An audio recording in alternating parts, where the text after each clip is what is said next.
The graduation ceremony at Bloodwick Academy lasted exactly 17 minutes. No speeches, no pomp, no celebration. Just the cold acknowledgement that 4 students had survived what thousands before them had not. Ivor stood beside his squadmates in the Academy's central hall, watching as their names were etched into the wall of graduates. The ceremonial laser carved each character with surgical precision, adding their designations to a list that stretched back 2 centuries, but contained fewer than 300 names. The Academy's commandant, a towering figure whose species Ivor had never encountered, stepped forward. Her voice carried the weight of absolute authority when she spoke. "Congratulations. You have completed the basic curriculum."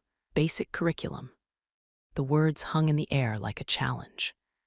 Everything they'd endured, every trial that had broken other students, every impossible scenario they'd overcome together, was just the beginning. "Your real education starts now," the commandant continued. "In 3 standard days, you will report to the Nexus Station for advanced operational training. There, you will learn what it means to operate in the deep galaxy, where failure means more than elimination from a program. It means death." She paused, her alien features unreadable as she studied the 4 graduates. "You will be assigned to different units initially. The Academy has determined that your individual skills require specialized development before you can function as an operational team."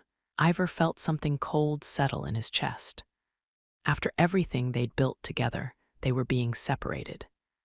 Nithra's voice carried the musical quality of her species, but underneath lay steel. "With respect, Commandant, our effectiveness as a unit has been demonstrated. Separating us seems counterproductive." The Commandant's attention fixed on the Cathurian with the intensity of a targeting laser. "The Academy's purpose is to forge the galaxy's most effective operatives, not to indulge personal preferences." Vexhai stepped forward, her movements liquid and soundless. "Our personal preferences, as you call them, achieved perfect trial scores." Something shifted in the Commandant's expression. A flicker of what might have been amusement or perhaps recognition. "Your trial scores were indeed exceptional. However, the Nexus operates under different parameters than the Academy. You will face challenges that require more than squad tactics.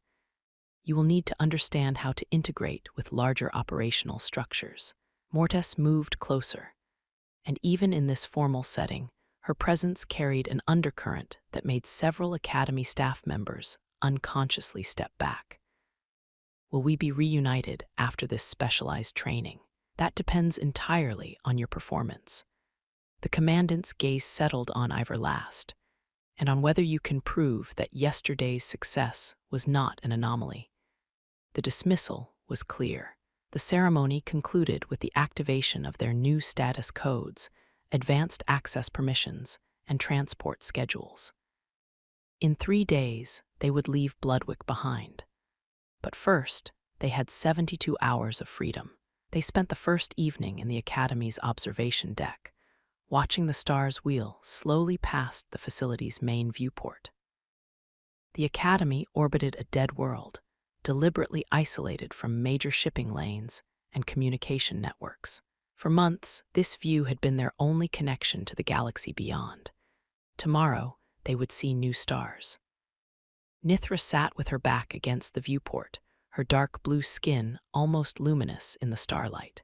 Her silver markings seemed to shift and flow as she moved, creating patterns that spoke of deep space and endless calculations. "I've been analyzing the Nexus assignment protocols," she said, her voice thoughtful. "They're not just separating us for training purposes."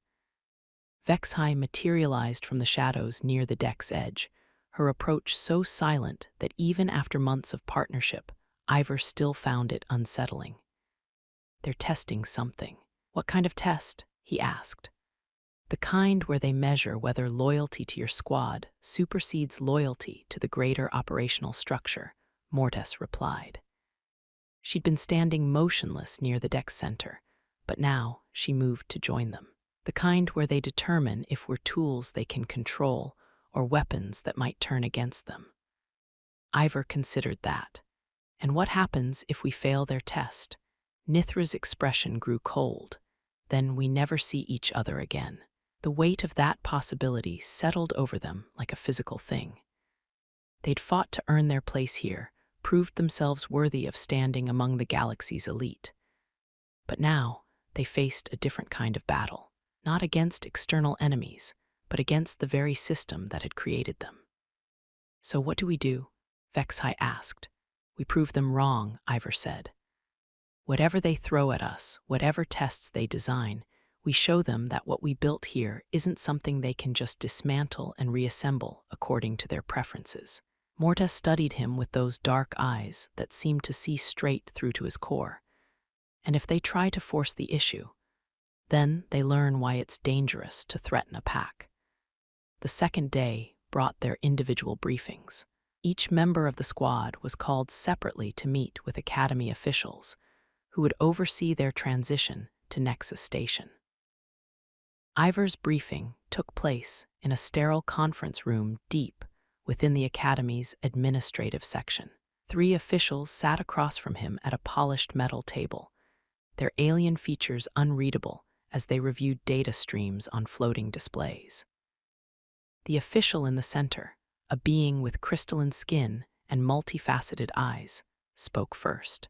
Your performance metrics are interesting. The word could mean anything, and Ivor had learned that at Bloodwick, ambiguity was often a weapon. Your combat effectiveness ratings place you in the 97th percentile, the official continued. However, your adherence to standard tactical doctrine is significantly lower. I get results, Ivor replied. Yes, but not always through approved methods. The second official, whose species resembled an elongated humanoid with chitinous features, leaned forward. Your tendency toward improvisation and rule-breaking concerns the Oversight Committee. The third official had been silent until now, but when she spoke, her voice carried an authority that made the others defer. You've been assigned to the Nexus's Advanced Combat Integration Program. You'll be working with mixed species units to develop standardized response protocols. Translation: they wanted to break him of his human tendencies and make him fight like everyone else. What about my squadmates? He asked. They have their own assignments. The third official's tone suggested the subject was closed. Your focus should be on your individual development. Ivor met her gaze directly. My individual development included learning to work effectively with my squad. Separating us reduces our collective capability.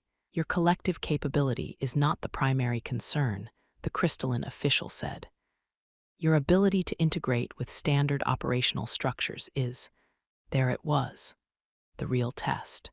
They wanted to see if he could be controlled, if his human unpredictability could be channeled into acceptable forms. I understand, he said finally. But understanding and compliance were very different things. That evening, they met again in the observation deck. Each had received similar briefings, couched in different language, but carrying the same message.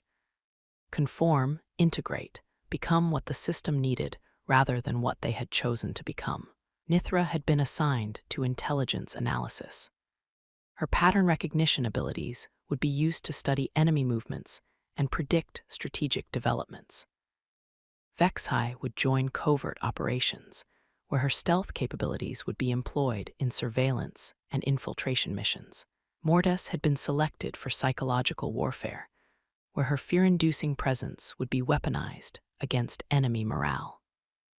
Each assignment played to their strengths while keeping them separated and under close supervision. They're afraid of us, Vexhai observed, her voice barely above a whisper. Not afraid, Nithra corrected. Concerned. They recognize our effectiveness, but don't trust our independence. Independence was exactly what they'd built together. The freedom to choose their own methods, to support each other without bureaucratic interference, to be more than the sum of their individual capabilities. Now that independence was being tested. So we play their game, Mortes said. For now, we complete their training programs, prove we can operate within their structures. But we don't forget what we learned here. And when the time comes, Ivor asked, when the time comes, we show them that some bonds can't be broken by institutional pressure. They spent their final night at Bloodwick in the Academy's Memorial Hall, reading the names of students who had died not in training, but in the field. Hundreds of designations carved into black stone, each representing someone who had graduated, entered service, and never returned. The galaxy was dangerous in ways that training scenarios could never replicate. Real enemies who fought back with lethal intent. Political situations where a wrong decision could trigger wars. Operations where failure meant not just personal death, but the deaths of those depending on you. Tomorrow, they would begin learning how to navigate those realities. But tonight, they made a pact. Whatever the Nexus threw at them, whatever tests and trials and attempts to reshape them into compliant tools, they would remember this moment, this choice to stand together. The pack endured. The transport to Nexus Station was a military corvette designed for efficiency rather than comfort. Ivor found himself strapped into an acceleration couch alongside 36 other graduates from various academy programs, all bound for different assignments within the galaxy's most advanced military training facility. None of his squadmates were on this transport. They'd been assigned to different ships, different routes, different arrival schedules. Even their departure had been orchestrated to minimize contact. But as the corvette jumped to hyperspace, and the stars outside the viewports stretched into lines of light, Ivor carried with him the memory of 3 sets of eyes meeting his in the Memorial Hall, a silent promise that distance and institutional pressure could not break what they had forged together. The Nexus Station materialized out of hyperspace like something from a fever dream.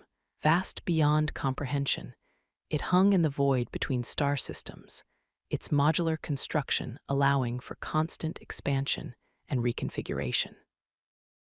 Docking bays large enough to accommodate dreadnoughts, training facilities that could simulate any environment in the galaxy, living quarters for nearly 1 million personnel. It was less a station than a mobile city, capable of appearing anywhere in the galaxy where the Galactic Defense Corps needed advanced training capabilities. Ivor's quarters were Spartan but functional. A single room with basic furnishings, a workstation, and a viewport showing the station's outer hull. He'd lived in worse conditions, but the isolation felt deliberate. No common areas, no casual meeting spaces. Everything designed to minimize informal interaction. His first briefing came 6 hours after arrival. The Advanced Combat Integration Program was housed in Section 7, a sprawling complex of training facilities and lecture halls. His commanding officer was a veteran from some predatory species whose name Ivor couldn't pronounce, with scars that spoke of extensive field experience. "Welcome to ACI," the officer said, her voice carrying the rough edge of someone who had seen too much combat. "I'm Commander Sektoth. For the next 6 months, you'll be learning how to fight as part of a mixed-species unit following standardized protocols." She gestured to the other trainees in the briefing room, 15 beings from a dozen different species, all recent Academy graduates selected for their combat effectiveness and their need for attitude adjustment. "You're here because you've demonstrated exceptional individual capability, but questionable integration with larger operational structures. Our job is to fix that." Ivor studied his fellow trainees. Each one radiated the controlled lethality that came from elite academy training, but he could also sense something else. Frustration, resentment, the barely contained energy of predators being forced into unnatural constraints. "Your first exercise begins in 1 hour," Commander Sektoth continued. "You'll be divided into 3 teams and tasked with coordinating a multi-vector assault on a defended position. Success will be measured not by individual performance, but by adherence to assigned roles and communication protocols. A team exercise designed to discourage individual initiative and reward conformity. Are there any questions? One of the trainees, a being whose species resembled an armored humanoid with multiple arms, raised a appendage. What if the assigned protocols prove ineffective against the specific tactical situation? Then you adapt within approved parameters, the commander replied. Innovation is acceptable. Abandoning your assigned role is not. The message was clear. Think inside the box or fail. The first exercise was a disaster, not because the trainees lacked capability, but because the protocols they were required to follow were designed for minimum acceptable performance rather than maximum effectiveness. Each team member had a specific role and was forbidden from deviating even when they could see better opportunities. Ivor's team lost their objective because he was assigned as a support element and forbidden from engaging enemy positions directly, even when his human unpredictability could have broken the deadlock in minutes. The other teams fared no better. Exceptional warriors reduced to mediocre performance by regulations that prioritized compliance over results. Commander Sektoth's critique was brutal. 15 Academy graduates, 3 failed missions. Your individual capabilities are meaningless if you cannot function within operational parameters. She gestured to a display showing their performance metrics. Each team had achieved their secondary objectives, but failed in their primary missions. Tomorrow, we try again. And we continue trying until you learn that being right is less important than being part of something larger than yourselves. That night, Ivor stood at his quarters viewport, staring out at the stars and thinking about his squadmates. Were they facing similar frustrations? Were their individual programs designed to break them of the independence they'd built together? Probably. But somewhere in the station's vast structure, 3 aliens were also staring at stars and remembering what they'd learned about pack tactics. The thought carried him through the days that followed. Each morning brought new exercises, new protocols, new attempts to reshape him into something that fit neatly into the military's organizational charts. He learned to follow orders that made no tactical sense, to suppress his instincts in favor of approved doctrine, to be less than he could be for the sake of unit cohesion. And every evening, he stood at his viewport and remembered 3 sets of eyes in a memorial hall, promising that some bonds could not be broken. 6 weeks into the program, everything changed. The alert klaxons woke him from deep sleep, their urgent wail echoing through the station's corridors. Emergency lighting cast everything in harsh red shadows as personnel rushed to duty stations. His comm unit activated automatically, Commander Sektoth's voice cutting through the chaos. All ACI trainees report to Bay 7 immediately. This is not a drill. Bay 7 was one of the station's largest docking facilities, normally used for capital ship maintenance. Now, it had been converted into a massive briefing amphitheater, with hundreds of personnel from different training programs filling the tiered seating. Ivor found his program's assigned section and took his place among the other ACI trainees.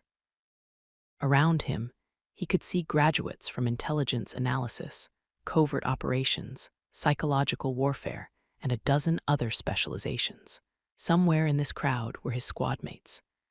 The station's commanding officer took the central platform, her presence commanding immediate silence from the assembled personnel.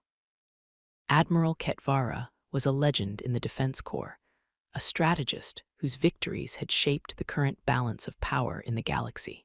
When she spoke, every being in the amphitheater listened. 18 hours ago, long-range sensors detected an unknown fleet massing in the outer rim. Initial analysis suggests a force of significant size and technological capability, origin uncertain. A holographic display materialized above the platform, showing star charts and sensor data. The unknown fleet appeared as red markers against the familiar blue of Galactic Defense Corps positions. Normal protocol would be to dispatch a reconnaissance force for detailed assessment. However, the fleet's position and movement patterns suggest they are aware of our surveillance capabilities and are deliberately masking their true strength. The display shifted, showing projected movement vectors and potential targets. Therefore, the Defense Corps has authorized Operation Proving Ground, a mixed-force reconnaissance and interdiction mission using advanced trained personnel to gather intelligence and, if necessary, engage the unknown fleet. Ivor felt his pulse quicken. A real mission. Not training, not exercises, but actual operational deployment against an unknown enemy. Personnel for this mission have been selected based on performance metrics and specific capability requirements. You will be organized into mixed-discipline teams, each designed to handle different aspects of the operation. The display showed organizational charts with hundreds of names and assignments. Ivor scanned the lists looking for familiar designations. There, Squad Designation Hunter 7, 4 names he recognized immediately. Nithra, Intelligence Analysis. Vexhai, Covert Operations. Mortes, Psychological Warfare. Ivor, Advanced Combat Integration. They were being reunited. Team assignments will be transmitted to your personal comm units within the hour, Admiral Ketvara continued. Mission briefings begin at 8 a.m. tomorrow. Departure is scheduled for 2 p.m. the following day. She paused, her gaze sweeping across the assembled personnel. This is not a training exercise. The unknowns in the Outer Rim represent a potential threat to galactic security. Your performance on this mission will determine not only its success, but the safety of billions of civilians throughout the galaxy. No pressure, Ivor thought, but he found himself smiling for the first time in weeks. The mission briefing for Hunter 7 took place in a secure conference room deep within the station's intelligence section. The 4 of them sat around a holographic display table, studying tactical projections while their mission controller, a veteran operative named Agent Voss, outlined their objectives. Primary mission: infiltrate the unknown fleet's operational area and gather detailed intelligence on their capabilities, intentions, and origin. Secondary mission: if engagement becomes necessary, disrupt their operations and attempt to capture senior personnel for interrogation. Tertiary mission: survival and extraction of intelligence data for analysis. The holographic display showed their assigned vessel, a modified corvette equipped with advanced stealth systems and enough firepower to handle most threats they might encounter. Your cover identity will be an independent trader vessel operating in the Outer Rim. Standard cargo manifest, legitimate registration, nothing to suggest military affiliation. Nithra studied the tactical projections with the intensity that Ivor remembered from their academy days. Her silver markings seemed to shift and flow as she processed data streams, her mind working through probability matrices and strategic calculations. The unknown fleet's positioning suggests they're either preparing for a major offensive or conducting large-scale exercises, she observed. Either scenario requires significant logistical support. Vexhai's pale form seemed to blend with the shadows at the room's edge, her voice barely above a whisper. If they're masking their true capabilities, they'll have counterintelligence measures in place. Standard surveillance approaches may be compromised. Mortes had been silent throughout the briefing, but now she leaned forward, her presence causing Agent Voss to unconsciously step back. What about rules of engagement, if we're discovered? Agent Voss consulted his data pad. You're authorized to use whatever means necessary to complete the mission and ensure your survival. The unknown fleet has made no attempt to establish diplomatic contact, so they're considered potentially hostile. Ivor felt something familiar stirring in his chest. the anticipation that came before combat, the focus that emerged when everything else fell away except the mission and his squadmates. "When do we leave?" he asked. "Your ship launches in 6 hours. Final equipment check is scheduled for 10 a.m. The briefing concluded with the transmission of detailed intelligence files and tactical assessments, everything the Defense Corps knew about the unknown fleet, which wasn't much. Sensor shadows and energy signatures, movement patterns that suggested military discipline, communication intercepts in languages that didn't match any known species. As they left the briefing room, walking together through the station's corridors for the first time in weeks, Ivor felt a familiar energy building between them. The pack was reforming, their individual training and experiences adding new capabilities to their shared tactical understanding. "How was ACI?" Nithra asked as they made their way toward the equipment bay. "Educational," he replied. "I learned a lot about following orders I disagreed with." Vexhai almost smiled at that. Covert operations was similar. "They wanted to teach me to blend in better. They wanted to make you more conventional," Mortes observed. "All of our programs were designed to reduce our individual distinctiveness. But they hadn't succeeded. If anything, the forced separation had made them more aware of what they'd built together, more determined to preserve it." Their assigned vessel was a testament to military engineering disguised as civilian technology. From the outside, the Wandering Star looked like any of thousands of independent trader ships that plied the space lanes between systems. Inside, it was equipped with sensor arrays that could penetrate most stealth systems, weapons that could punch through military-grade armor, and stealth technology that could make it invisible to all but the most sophisticated detection systems, perfect for a reconnaissance mission that might turn into a fighting retreat. They spent the remaining hours before departure running system checks and reviewing mission parameters. Each had been assigned specific responsibilities based on their specialized training. But they all understood that once they entered the unknown fleet's operational area, those assignments would matter less than their ability to work together. Nithra would handle sensor analysis and tactical assessment. Her pattern recognition abilities would be crucial for understanding enemy formations and predicting their movements. Vexhai would manage stealth operations and close reconnaissance. If they needed to board enemy vessels or infiltrate installations, her skills would be essential. Mortes would coordinate psychological operations and prisoner interrogation. Her fear-inducing presence could break enemy morale or extract information from captured personnel. Ivor would handle combat operations and tactical command. When things went wrong, as they inevitably would, his human unpredictability would be their ace in the hole. But more important than their individual roles was their collective capability. The pack mentality they developed at Bloodwick, refined through separation and specialized training. The Wandering Star launched precisely on schedule, slipping away from Nexus Station and into the hyperspace corridor that would carry them toward the outer rim. Their journey would take 4 days, during which they would finalize operational plans and prepare for what might be their first real test as a combat unit. As the stars outside the viewports elongated into the familiar lines of hyperspace, Ivor stood on the ship's small observation deck with his squadmates, watching the galaxy slide past. "Think they'll try to separate us again after this mission?" Vexhai asked.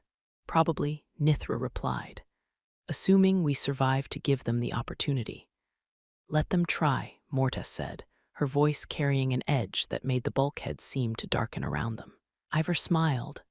They could try to reshape the pack, control it, direct it according to their institutional preferences.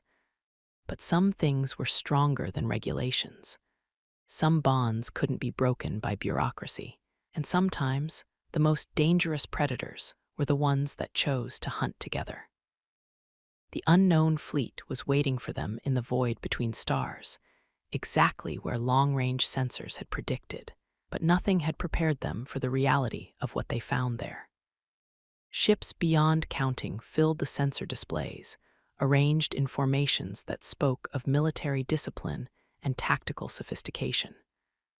Dreadnoughts the size of small cities, carrier vessels launching endless streams of fighter craft, support ships and logistics platforms that suggested this wasn't just a fleet, but a mobile civilization, and none of them matched any known design in the Defense Corps databases.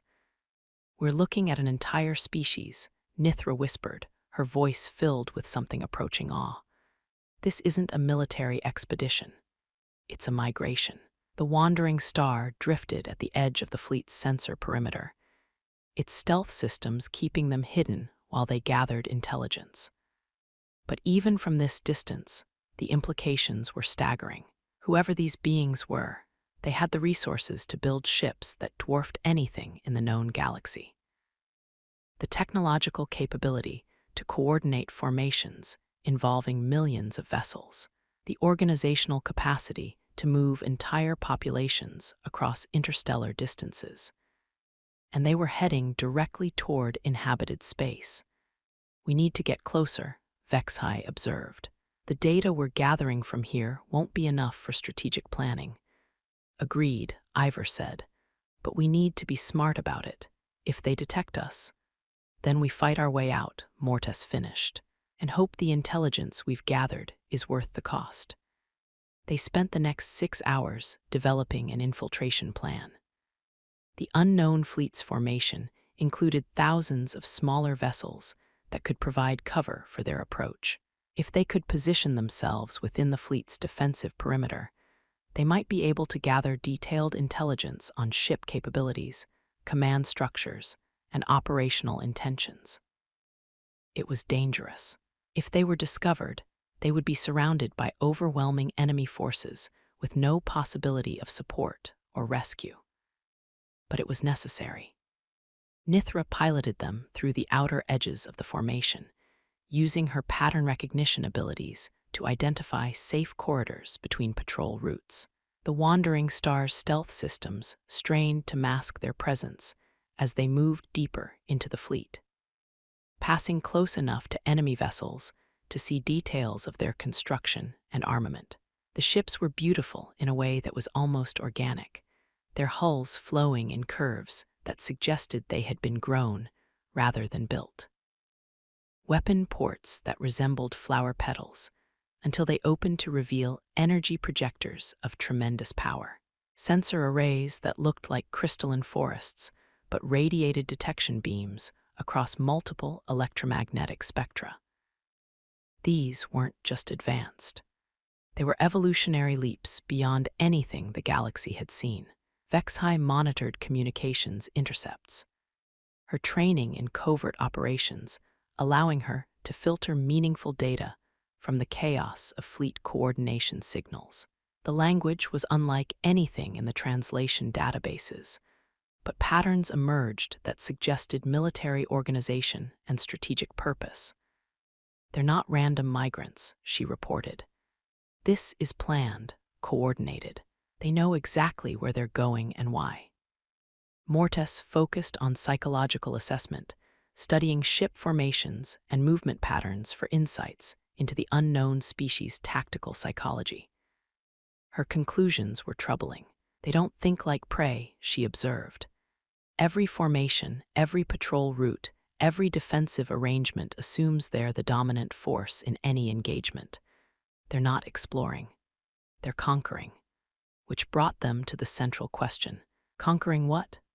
The answer came when they reached the fleet's inner formation, where the largest vessels maintained position around something that defied easy classification.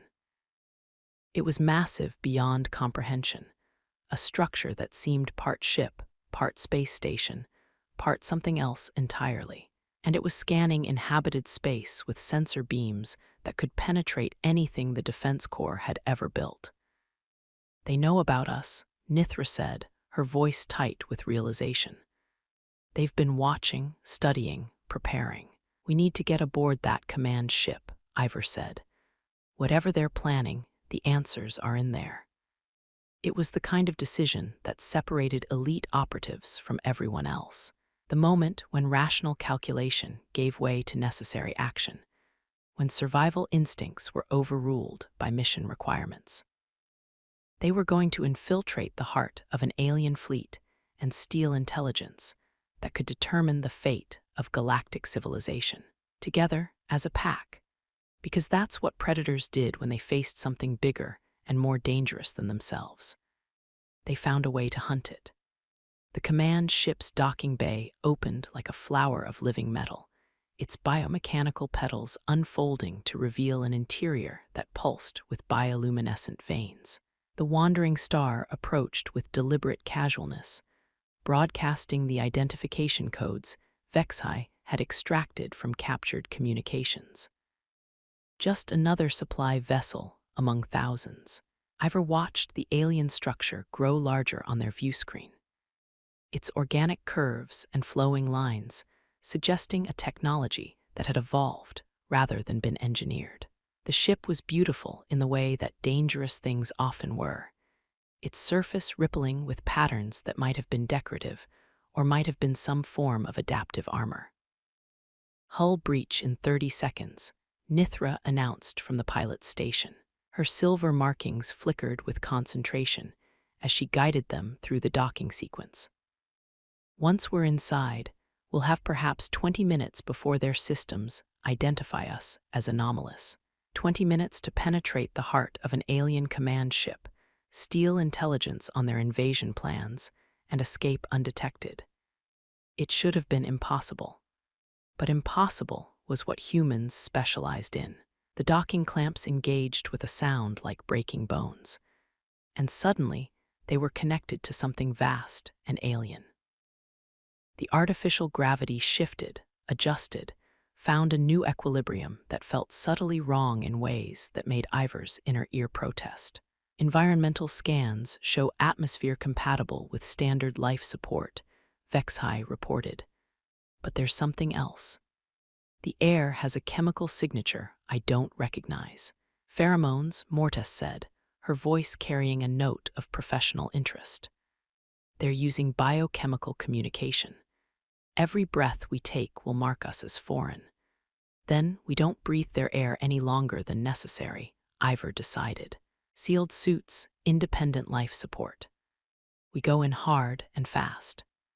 They moved through the wandering stars corridors with the fluid efficiency that had been drilled into them at Bloodwick, each step of their preparation choreographed through months of training together.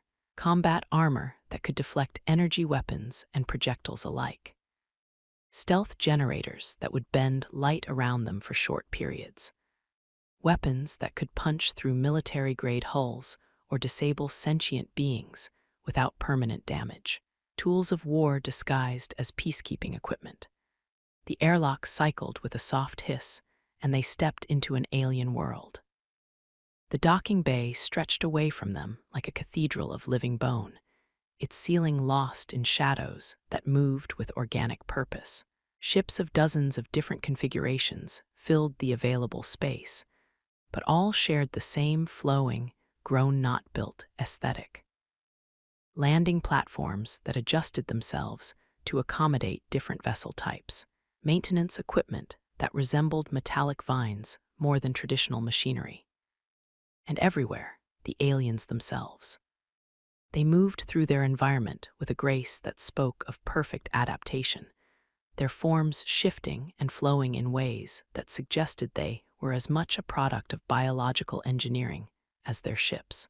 Tall and elegant, with skin that rippled between different colors depending on their emotional state or social function. Multiple limbs that could divide and merge as needed. Faces that were almost familiar until they shifted into configurations that had no human analog.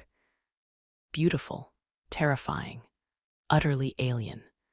They call themselves the Kethmari, Nithra whispered, her voice transmitted through their comm network. The name appears in their communications with consistent hierarchical markers. Kethmari. The sound was musical, flowing, like water over stones. It felt dangerous to even think it. The squad moved through the docking bay's periphery, their stealth generators bending light around them as they navigated between groups of alien workers. The biochemical atmosphere Mortes had detected was stronger here, carrying information in molecular form that their equipment could detect, but not decode.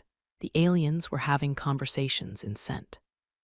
Storage bay access is through that junction. Vexhai indicated a branching corridor whose walls pulsed with the same bioluminescent patterns as the ship's exterior. Information terminals should be clustered around central processing nodes. They ghosted through passages that seemed to reshape themselves as they walked, the ship's living architecture adapting to traffic patterns in real time. Emergency lighting that followed their movement. Corridor walls that expanded to accommodate larger groups and contracted when traffic was light. A ship that thought. The central information nexus was a sphere of crystalline material suspended in the center of a vast chamber, its surface crawling with data streams that appeared as patterns of living light. Around it, Kethmari technicians interfaced directly with information systems through neural connections that merged seamlessly with their adaptive physiology. No keyboards, no displays, no separation between user and machine. Pure symbiosis. How do we access their systems without their biology? Vexhai asked. We improvise, Ivor replied. He moved closer to the sphere's edge, studying the crystalline surface where data streams flowed like luminous rivers. The patterns seemed random at first, but as he watched, structures emerged. Hierarchies, organizational trees, military command structures, and something else. Star maps, hundreds of them showing systems throughout the galaxy, not exploration charts, but targeting data. Each map marked with symbols that could only indicate population centers, military installations, resource extraction sites. They weren't just planning to invade. They'd been studying galactic civilization for decades, cataloging every strategic asset and vulnerability. Nithra appeared beside him, her analytical mind already parsing the flowing data streams. The level of detail is extraordinary. They know our defensive capabilities better than we do. Can you extract the files? He asked, not through conventional interfaces, but if I can establish a quantum resonance with their data structure. She moved with the deliberate precision that Ivor remembered from their academy days, producing a small device that hummed with barely contained energy. The quantum resonance scanner was prototype technology, designed to interface with alien computer systems through principles that transcended conventional programming languages. It touched the crystalline surface, and the sphere's data streams suddenly began flowing faster, their patterns shifting into configurations that seemed almost frantic. The ship knows we're here, Mortes observed. Their security systems are adaptive, biological. Alarms began sounding throughout the chamber, not electronic warnings, but something that resonated in frequencies that made their bones ache. The Kethmari technicians turned toward their position with movements that suggested they were sharing information faster than any spoken language could accommodate. Time to go, Ivor said. Nithra's scanner chimed softly. Downloaded, all of it. They moved as one unit, flowing through the chamber's exits with the coordinated efficiency that had made them legends at Bloodwick. Behind them, the sphere's data streams flashed angry red, and the chamber's biological lighting shifted to configurations that spoke of alarm and pursuit. The corridors that had seemed welcoming during their approach now pulsed with hostile energy. Emergency barriers began forming from the walls themselves, living tissue that hardened into obstacles designed to channel intruders into predetermined killing zones. But killing zones only worked against predictable opponents. Ivor led them through passages that were reshaping themselves to trap them, finding routes that the ship's adaptive architecture hadn't anticipated. Human unpredictability applied to alien logic systems. When barriers formed, Vexhai found gaps that shouldn't have existed. When pursuit closed in, Mordes released fear-inducing pheromones that sent their alien hunters into panic responses. When the ship's defenses adapted to their tactics, Nithra identified new patterns and pathways that stayed one step ahead of the evolving countermeasures. They fought their way through a living ship that was trying to digest them. And they won. The docking bay was in chaos when they reached it. Kethmari security forces converging from multiple directions, while automated defense systems emerged from hiding places throughout the structure. Energy weapons that fired projectiles of coherent force. Restraint fields that could immobilize entire groups of intruders. Atmospheric controls that could flood sections with gases lethal to most known species. None of it designed to handle 4 beings who had learned to hunt as a pack. They moved through the opposition like a force of nature, each squad member's abilities complementing the others in ways that multiplied their collective effectiveness. Ivor's human unpredictability created openings that Vexhai exploited with surgical precision. Nithra's analytical abilities identified weak points that Mordes turned into psychological leverage against their enemies. Together, they carved a path through alien security forces toward their ship. The Wandering Star's engines were already cycling to emergency power when they reached the docking umbilical. Behind them, the command ship's defenses were converging with the focused intensity of an immune system responding to infection. They had perhaps 30 seconds before overwhelming force made escape impossible. Nithra threw herself into the pilot's seat, her hands flying across controls while her mind calculated jump vectors and escape trajectories. The ship's stealth systems were already failing under the focused attention of Kethmari scanners, their position becoming visible to every sensor in the fleet. Vexhai sealed the airlock and activated the ship's defensive systems, energy barriers and electronic countermeasures that might buy them precious seconds. Through the viewports, alien fighters were already launching from nearby vessels, their organic forms beautiful and deadly as they accelerated toward intercept courses. Mordes monitored communications intercepts, tracking the coordination between enemy units, while her fear-generating abilities projected outward to disrupt their targeting systems. Even through the vacuum of space and different atmospheric compositions, her psychological warfare capabilities were having measurable effects on enemy performance. Ivor coordinated their escape, his mind working through the tactical situation with the clarity that came when everything else fell away, except the mission and survival. They were outnumbered by factors that made calculation meaningless, outgunned by weapons that could vaporize their ship in seconds, surrounded by enemies whose capabilities exceeded anything in the Defense Corps databases.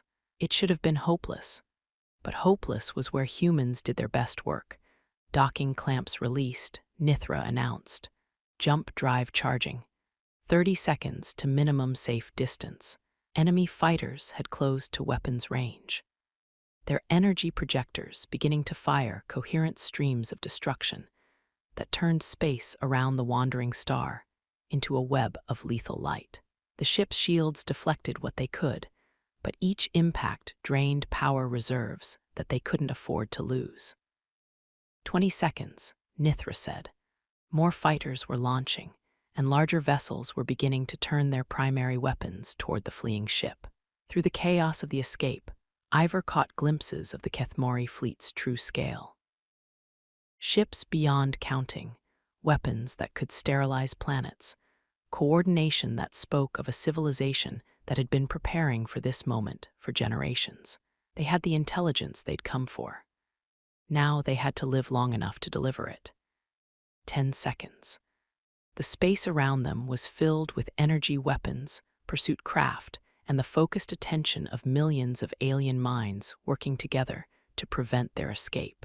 The Wandering Star shook under impacts that should have destroyed her, her shields failing in cascading patterns, while her hull began to show stress fractures from the concentrated fire. 5 seconds.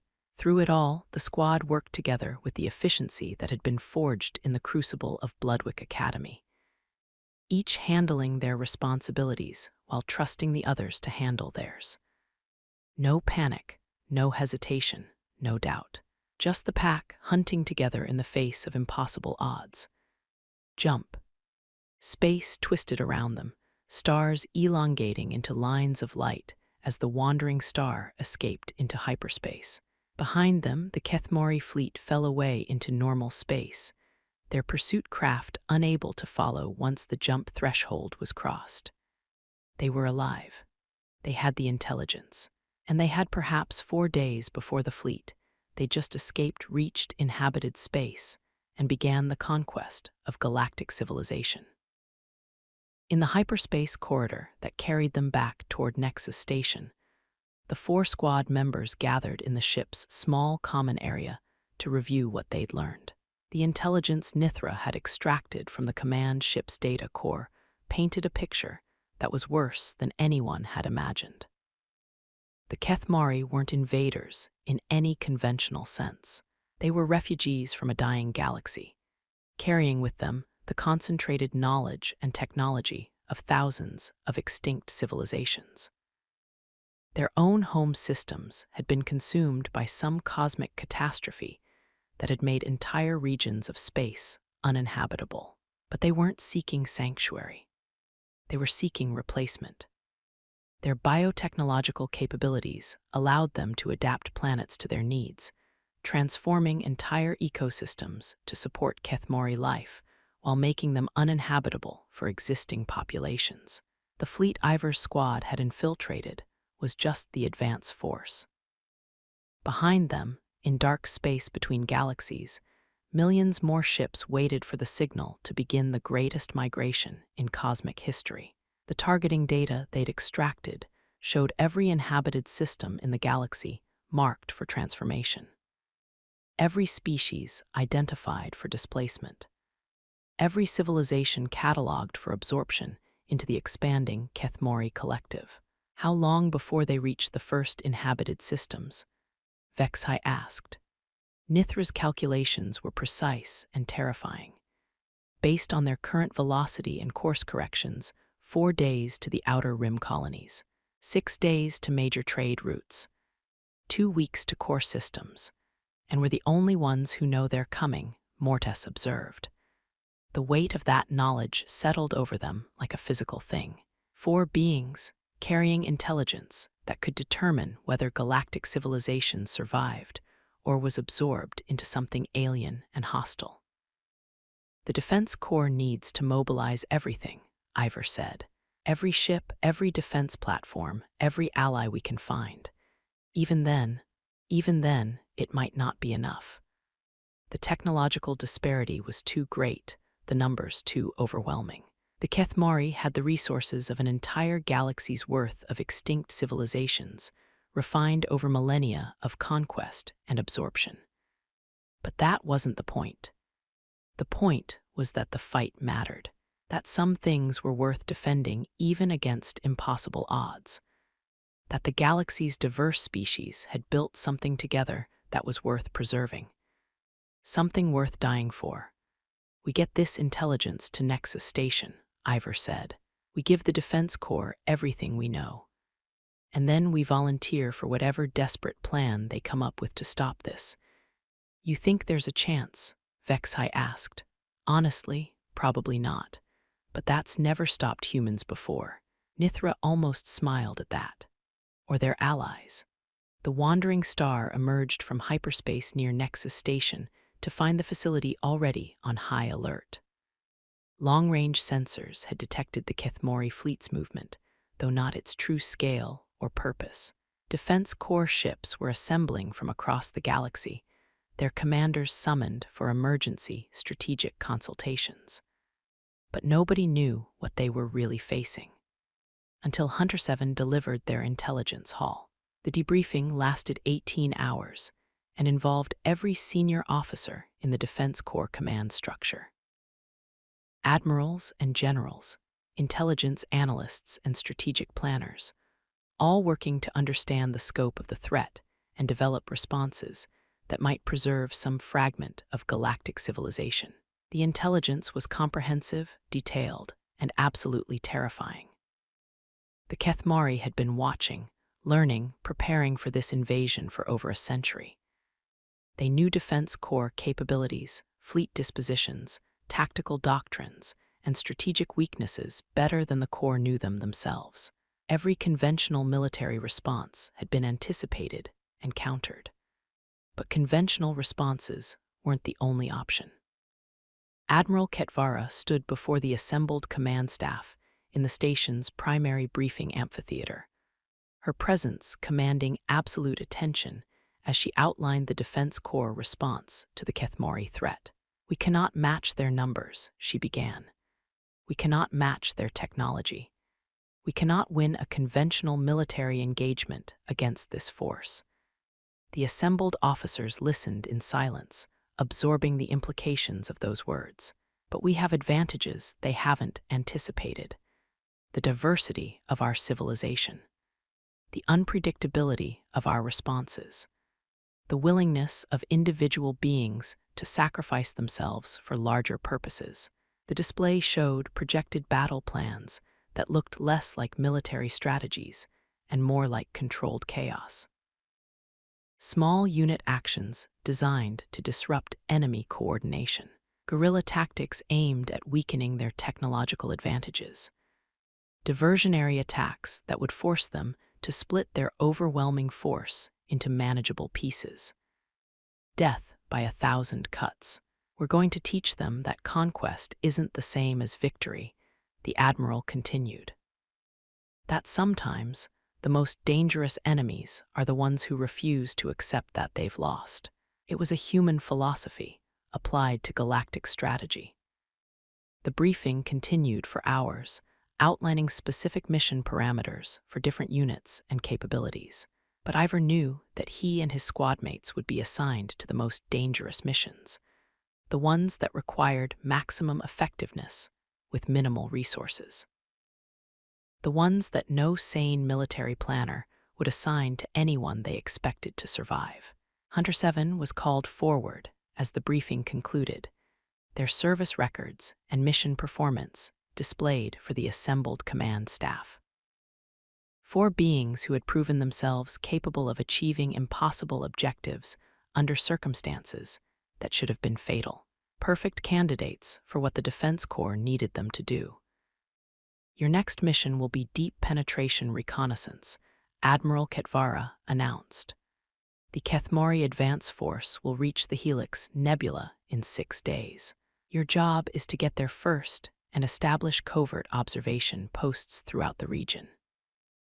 The Helix Nebula was a maze of gas clouds and stellar debris that provided natural concealment for small vessels, but would channel any large fleet through predictable approach routes, perfect terrain for asymmetric warfare. If the Defense Corps could establish positions throughout the nebula before the Kethmari arrived, they might be able to coordinate attacks that would disrupt the alien fleet's advance, if the advance teams could survive long enough to guide those attacks. Secondary mission parameters include target designation for long-range weapons platforms and coordination of local resistance efforts among civilian populations. Translation: they would paint targets for weapons that might destroy entire Kethmari vessels and organize civilian evacuations that might save a fraction of the beings who would otherwise be absorbed into the alien collective. Tertiary objectives involve intelligence gathering on Kethmari adaptation capabilities and tactical responses to asymmetric threats. They would be test subjects, measuring how effectively the enemy could counter unconventional tactics. Questions the Admiral asked. None of them had questions. They understood what they were being asked to do and why it was necessary.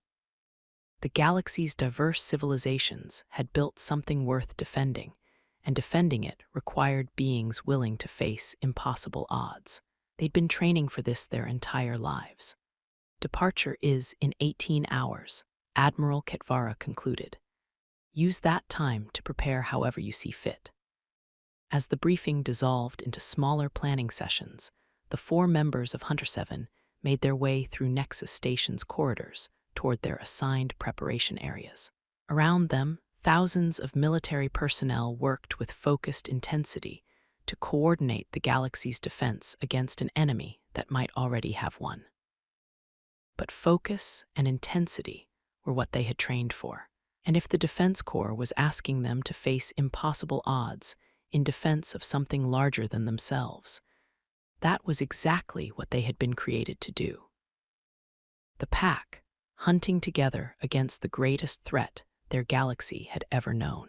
Some bonds couldn't be broken by regulations. Some things were worth defending even against impossible odds. And sometimes, the most dangerous predators were the ones who chose to hunt together, even when they were outnumbered by millions, even when survival seemed impossible, even when everything they'd ever cared about hung in the balance. Especially then.